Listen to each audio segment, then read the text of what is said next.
నా పేరు ఫాదర్ భాష, కోల్నాటి చెరువు గ్రామం మాది. నేను రైతుని. నేను కోల్నాటి చెరువు గ్రామం నుంచి ఇసుకపాలెం ఆర్బీకేకి 29 టన్నుల 440 కేజీలు శ్రీరామ రైస్ మిల్లుకి తోలినాను ఆర్బీకే ద్వారా. వాళ్ళు మాకు 720 బస్తాలు రావాల్సింది 651 బస్తాకే టక్ షీట్ ఇచ్చారు.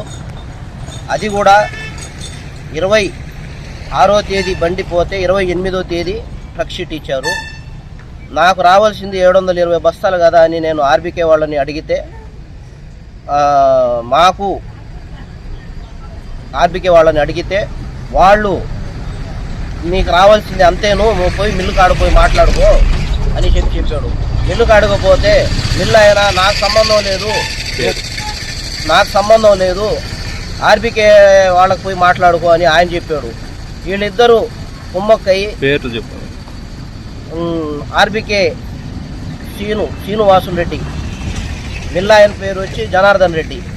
వీళ్ళిద్దరూ కుమ్మక్కయ్యి నాకు 29 టన్నుల 440 కేజీలు వస్తే 260 క్వింటాల్కి ఇచ్చారు. 295 క్వింటాల్కి ఇవ్వాలా పేమెంట్ ప్రకారంగా. అయితే నేను తోలి 10 రోజులు అయింది, ఇప్పటికీ నాకు అమౌంట్ కూడా పడలేదు. 4 లక్షలే పడినాయి, ఇంకా అమౌంట్ కూడా పడలేదు.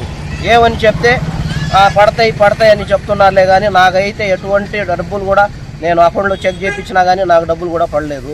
ఎంఆర్ఓ గారికి నేను సోమవారం రోజు 30వ తేదీ 3వ నెల 30వ తేదీ 3వ నెల మొన్న సోమవారం రోజు ఇచ్చినాను. ఆయన పర్సంటేజీ ఎంత వచ్చింది అని చెప్పారు. నేనైతే 17% వచ్చింది సార్ అని చెప్పినాను. తర్వాత మిల్లాయనకి ఆయన ఫోన్ చేసి మాట్లాడిన తర్వాత ఆయన మిల్లాయన ఉండి 19 వచ్చింది, 18 వచ్చింది అని మాట్లాడాడు. తర్వాత ఎంఆర్ఓ గారు ఆఫీస్ నుంచి విఆర్ఓను వాళ్ళని పంపించి ఒడ్లు ఉండే తేమ శాతం చూడండి అని చెప్పి మిల్లు కాడికి పంపించాడు. మిల్లు కాడికి పంపిస్తే ఆ ఒడ్లు తీసుకుని పోయి మేము రేబాల సొసైటీలో మ్యాచర్ వేపిస్తే 16% వచ్చింది. తర్వాత ఎంఆర్ఓ గారు మిల్లాయనకి మాట్లాడినా కానీ సరే నేను ఏదో ఒకటి చేస్తాను, ఆయన రమ్మని చెప్పు అని చెప్పి పిలిచాడు. నాకు సీను ఫోన్ చేస్తే నేను మిల్లు కాడికి పోయినాను. మిల్లు కాడికి పోతే ఆయన బస్తాకి 3 కేజీల లెక్కన సరుకు తీసేస్తున్నాను, పచ్చి ఒడ్లు కింద తీసుకున్నాను అనే మాట అన్నాడు. నేను దానికి ఒప్పుకోలేదు.